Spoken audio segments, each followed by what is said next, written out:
Hey, y'all, Scott Horton here for WallStreetWindow.com. Mike Swanson knows his stuff. He made a killing running his own hedge fund and always gets out of the stock market before the government-generated bubbles pop, which is, by the way, what he's doing right now, selling all his stocks and betting on gold and commodities. Sign up at WallStreetWindow.com and get real-time updates from Mike on all his market moves. It's hard to know how to protect your savings and earn a good return in an economy like this. Mike Swanson can help. Follow along on paper and see for yourself. WallStreetWindow.com. All right, y'all, Scott Horton Show. Check out the archives at scotthorton.org. More than 4,000 interviews now going back to 2003 there at scotthorton.org. Sign up for the podcast feed and all of that. Follow me on Twitter at Scott Horton Show. Introducing Mark Wilkerson. He's the author of the new book, Tomas Young's War. And it turns out he was in the U.S. Army and was there for the Black Hawk Down debacle in Somalia back in 1993. And then he came to know Tomas Young. Some of you longtime fans might remember we talked with Tomas Young back in, I think it was 2009. In fact, I talked with him at Camp Casey in Iraq back in 2004. He was one of the early and prominent members of Iraq Veterans Against the War. And welcome to the show, Mark. How are you doing? Hi, Scott. Thanks for having me on. I'm good, thanks. Good deal. Really appreciate you joining us here. And the article is Batman in a Hospital Bed. That's running at Tom Englehart's site, tomdispatch.com, and will run on antiwar.com tomorrow, Friday. Batman in a Hospital Bed, about Tomas Young. And I almost said it, but I didn't want to say it wrong. He died when was it again? It was the day before Veterans Day in 2014. Okay, 2014. Yeah, that's what I thought. Yep. So a couple years ago now. Now when I met him, it was, I guess just a little more than a year after he was wounded, at the Camp Casey protest, Cindy Sheehan's protest near George Bush's, so-called ranch in Crawford, Texas, back then. And, yeah, physically broken, but at least at that point, not yet an emotionally broken man. But I guess, why don't you tell us about your role in this, how you came to know Tomas Young and decide to write this story about him? Okay, yeah. I think that the article you were talking about that just came out today does a good job of explaining a little bit of my background. I was in the Army for 8 years. I was a helicopter crew chief, and I think that might have set the stage for all this a long time ago, even though I wasn't really aware of it, but it kind of helped align my sympathies and my emotions towards, the things that Tomas was aligned with, too. But what kind of materially got me involved was getting in touch with Eddie Vedder from Pearl Jam to write the foreword to a book that I was working on back in 2007. At the time that he was writing the foreword to my book, he was also recording a song for Phil Donahue's movie about Tomas called Body of War. So that's how I got to know of Tomas's story. I watched the film when it came out the following spring. Didn't hear anything about Tomas for about 5 years until the, quote, last letter came out in the beginning of, March of 2013. At the end of the Body of War film, Tomas is, he's paralyzed, of course, but he has found a purpose. He's a very effective activist. He's nationally known. He was on 60 Minutes. He was on the Today Show. He'd been to Camp Casey. He'd been to Seattle. He'd been to Florida. He'd been to New York. He'd been all over the place speaking out against war in Iraq and speaking out for veterans issues. So it was a reasonably upbeat end to the film. He had figured out how to deal with his disability. He was living on his own, and he had a purpose. Fast forward to the beginning of 2013 when the last letter came out, and here's a different person. It was only 5 years later, but he looked about 20 years older. He had long hair and a beard. He looked, like I said, about probably 45, even though he was only 33, something like that. He was on hospice care. He had a feeding tube. His voice sounded different. He'd had a brain injury, couldn't use his hands very much at all, basically quadriplegic, and he was on a pain pump, and he wanted to end his life. It just floored me when I read about when I read the last letter and read about Tomas, what had happened to him, and I wanted to find out what the rest of the story was. It became very apparent at that point that Body of War was just Act One in this tragedy, and I wanted to know the rest. And I got in touch with Thomas. And he had wanted to tell his own story, but at that point he was just physically unable to. So he welcomed my, my approach. Yeah, that's really great. I'm glad you picked it up where you did. I remember when that letter came out, and for those of you who've never read it, go and spend the 5 minutes, really, to sit inside this guy's mind for a minute. And I guess what happened at that point was he actually decided not to kill himself after all because of all the outpouring of support and everything he got. But he ended up dying of natural causes not much after that. How much later was it before he finally died? So I got to know him. The letter came out in May of 2013. I'd met him for the first time within a few weeks, and he passed away about 18 months later. Yeah. I mean, man, it's such a story. And you know what? I'm sorry, it's my fault.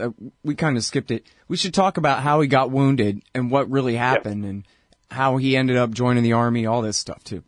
Yeah, so Thomas was he was just a kind of regular Joe, middle-class kid from Kansas City. Didn't have a bunch of options when he got out of high school, which is quite similar to me. Joined the Army in part because he didn't have many options and he wanted to go to college. He wanted to use the GI Bill for college, but really at the time the primary reason he signed up was 9/11. He signed up just a couple of days after 9/11. So he was very patriotic, very passionate, and wanted to go and exact retribution for the 9/11 attacks, and fully expected to go to Afghanistan.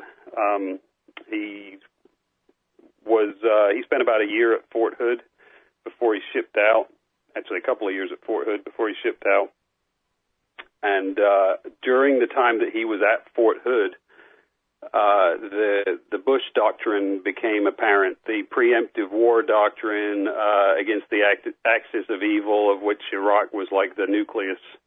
And it became very apparent that he was going to wind up going to Iraq. And Thomas had, as many of us do, and it's many more of us at this point, have no idea what Iraq had to do with any of this. But Thomas spoke out against it, but he went, and he spent. They deployed in March of 2004. He got to Baghdad, to Sadr City, right on the outskirts of Baghdad, on March 31st, I believe. And 5 days later, the first time he ventured out into Sadr City, he was shot. It was called Black Sunday. It was Palm Sunday, 2004, and a patrol had been pinned down in an alley, and it turned ugly really quick. There was about 10,000 militia members out there in Sadr City, and not much had happened in the months preceding, so they really weren't ready for it. But they sent out a quick reaction force that got bogged down, and then Thomas was one of the successive quick reaction forces, which consisted basically of them in the back of an open truck, just a flatbed truck, not even canvas covering, no armor, no nothing. So Thomas was just jammed in the back of his truck, didn't even fire his weapon, and was shot from above, and it went through his shot through the spine, so he was paralyzed after just 5 days. Yeah. And notably, I guess, I don't know importantly necessarily, but notably, this is the same battle where Casey Sheehan lost his life, setting Cindy on her path of being such a great anti-war activist all these years since, too. And she's, of course, never given up. And I want to dwell on this part of the story for just a minute because, as you said, the whole Iraq war, the whole thing was just a ridiculous waste. And none of this should have happened at all. But even on the much smaller view of the situation, as you put it, they weren't ready to fight because they hadn't been fighting the Shiites. They were fighting for the Shiites. And specifically, they were fighting for Muqtada al-Sadr and his political alliance with the Supreme Islamic Council, which was known then as the United Iraqi Alliance. And so here they had picked a fight with Sadr by closing his newspaper, And then when there was a minor uprising, they went and overreacted to that. And then, as you describe it, sent in flatbed trucks full of soldiers pinned in like sardines in there. I mean, Thomas told me himself he couldn't move. It was a truck designed for 8 or 10 people, and he was, there were 28 or 30 or whatever. Anyway, and they were just basically sitting ducks and had no business, even in the context of the Iraq War, had no business picking a fight with Muqtada al-Sadr. And they weren't the only ones. I mean, they replicated this exact idiocy in the year 2007. There's a whole book about it called The Good Soldiers by Finkel, about how these guys, they went and fought and basically did tours of duty out there in Sadr City for a year in the middle of a war for Sadr. They're on this ridiculous diversion, killing people and dying, and there's hardly any recognition even of what role they're playing in the war. All they know is they're going out on patrol today, but what they're doing is completely inane. I mean, it might as well have been Rumsfeld's idea itself. It was so ridiculous. And so, anyway, I just think that if you sign up to join the Army, you know that you might get shot, but you don't necessarily sign up for a war that your country's going to start. And then, even if you're fighting in one of those, you'd like to think that your lieutenant colonel even knows who is who and which side you're fighting on and won't get you killed fighting against your allies, for Christ's sake. Right, exactly. I mean, it's just ridiculous, the whole damn war. But anyway, I'm sorry. I have to go on that tangent because most people really know nothing about them. I'm sure you go into that a bit in your book there. Sounds like you're familiar, but that to me is a real important point. Like, why are they fighting Sadr anyway? He's their guy, or they're his guy anyway. Yeah. I stay focused. I keep the focus on Thomas. I do give a little bit of backstory, but not into that level of detail. But in a broader sense, Thomas said a couple of times, if I would have been shot and paralyzed in Afghanistan, you would never have heard of me because I wouldn't be, speaking out about, it was the fact that he was in Iraq, the fact that he was, that he had no idea why he was there, and that there was nobody could draw a line from 9/11 to Iraq that made any sense. That really, that's what created the sense of betrayal that really powered Thomas. Yeah. All right, so tell us more about his activism and how it was he made himself busy. I mean, you really, I think it's probably apt the way you divide it up into sort of the body of war time and then the last letter time and that kind of thing, if you want to talk about those different eras, because he really did accomplish a lot. He really did wake up a lot of people. Yeah, well, Thomas was, he you said you'd seen him at Camp Casey, and that was it was August of 2005, I believe. He had just a little more than a year recovered, and that was right towards the beginning of the filming of the body of war film. And Thomas was a really sharp guy to begin with, very engaged in events, current events, very opinionated, and then you add in the fact that that somebody is making a film about him, so that kind of emboldened him and gave him some more confidence. And then he went down to Camp Casey very early on in his kind of activist career and met a whole bunch of like-minded people, and really that's what gave him the real boost to his activism. He discovered a voice, discovered he was really good at it. Phil Donahue said that, and also Ellen Spiro, who co-directed the film with Phil. They both said that Camp Casey was the turning point, and he really blossomed into a very effective speaker and activist. And he traveled the country. He went to conventions, like I said, as far apart as Seattle and Florida.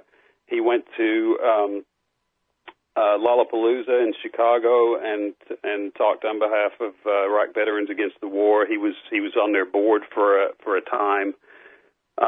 He went to New York. He went all over the place and spoke out against the war. But of course, the irony is that Thomas, right after the film came out, the film underwent public release in the spring of 2008, and within just a couple of weeks of the film coming out, he suffered pulmonary embolism, and that's what took away effectively the use of his hands and took away his speech. He couldn't speak clearly after that for the rest of his life.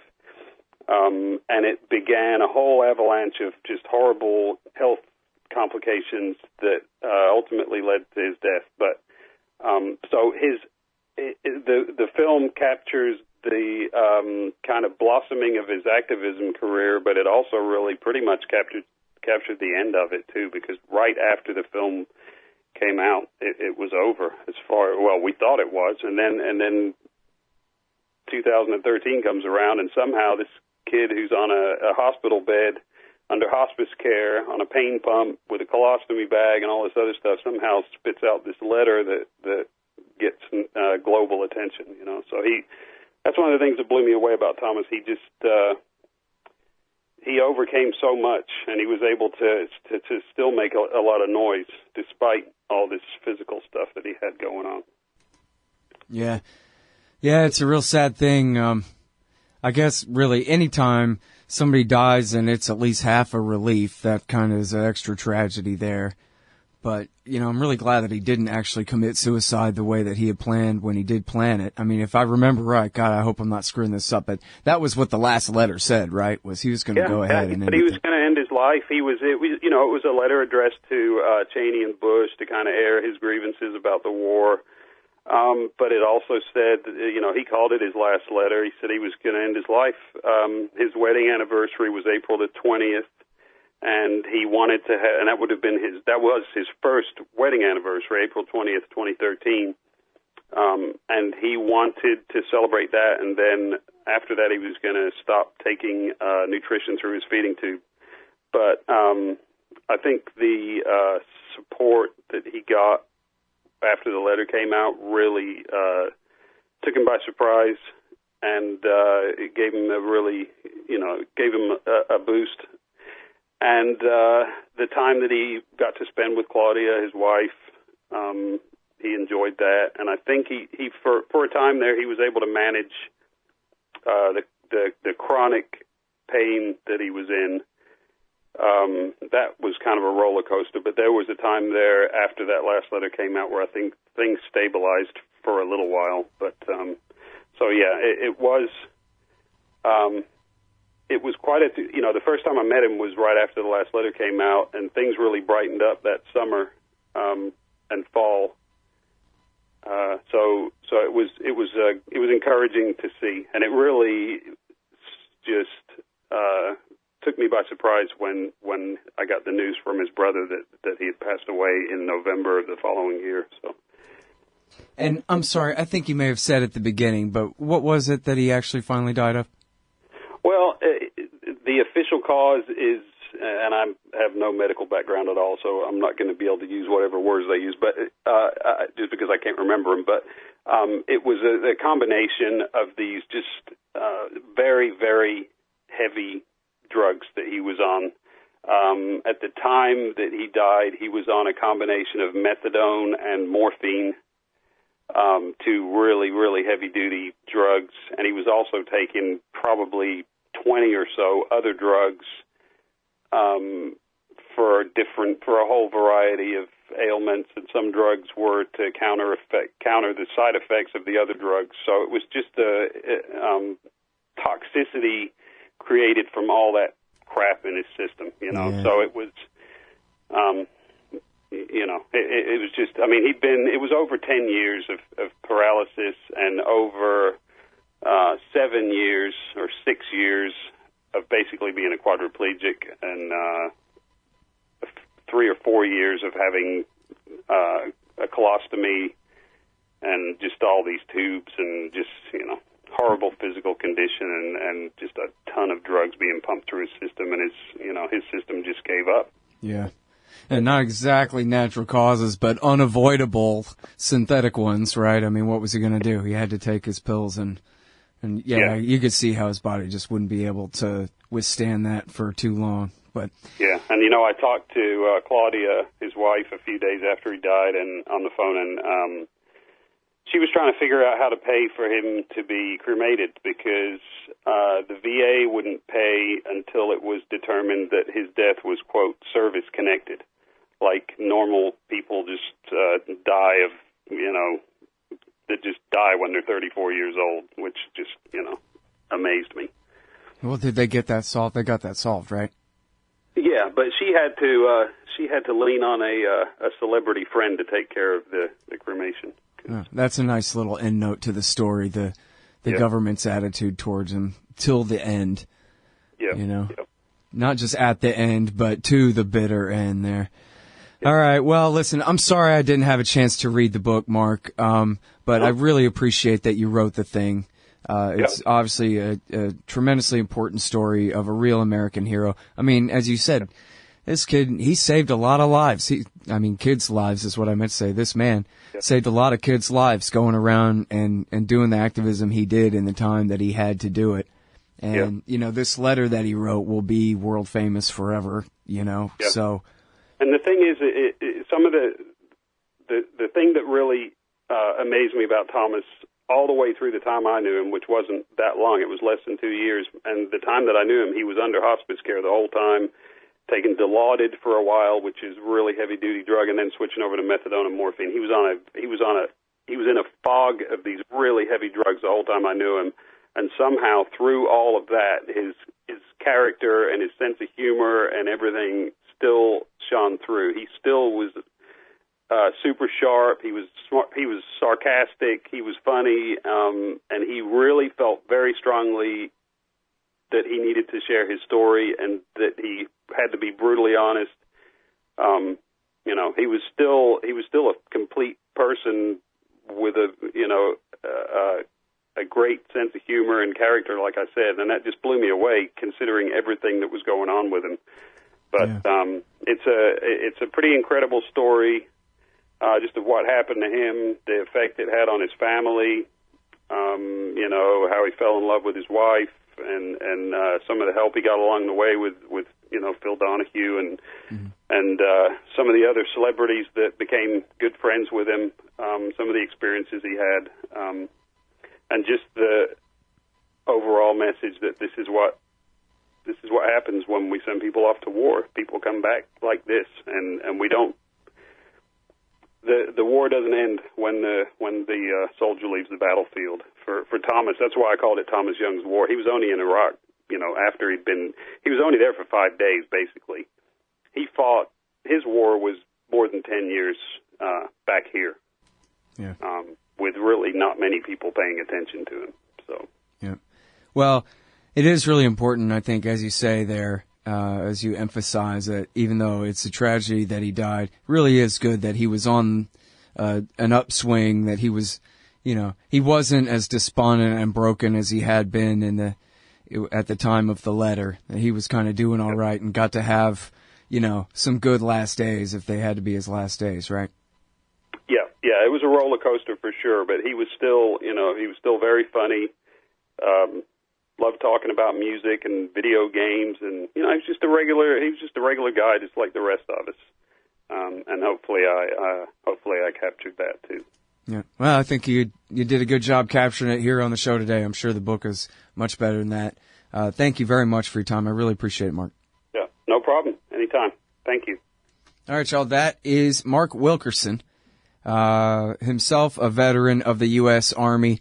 Was there for Black Hawk Down in 1993. You can read about that. That's part of the article today. Maybe another interview for another day. But his book is Tomas Young's War, and you can find his article Batman in a Hospital Bed, which ran at Tom Englehart's site, Tom Dispatch, today, and it'll be running on antiwar.com tomorrow. Thanks, y'all. All right, y'all. Scott Horton Show, scotthorton.org for all the archives. Sign up for the podcast feed, iTunes, Stitcher, etc. like that. scotthorton.org/donate to help support, and follow me on Twitter at Scott Horton Show.